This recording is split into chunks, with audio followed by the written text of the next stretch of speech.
Last 2 months, I have been seeing a lot of children coming to me for chronic cough. खोकलासाठी अनेक डॉक्टरांकडे जातात आणि त्याच्यानंतर ते आमच्याकडे येतात पुढची ट्रीटमेंटसाठी. These children who belong to the age group of say 10 to 18 tend to have dry hacking cough and they have already consumed n number of cough syrups, taken treatment from the general practitioners, from their pediatricians, and now they come to a pulmonologist.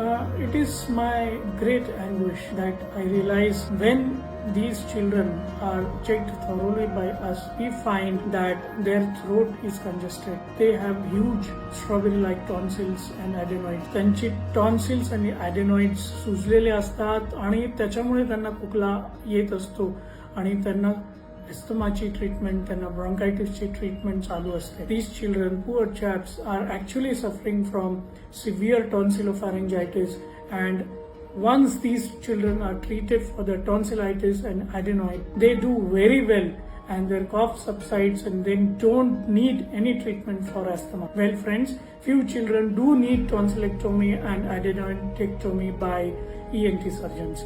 So please consult a chest physician for children whose cough is not subsiding for say 15 days or a month. This is Dr. Bandopadhyay Anirban, chest physician at Surabhi Hospital, Mumbai, Nashik.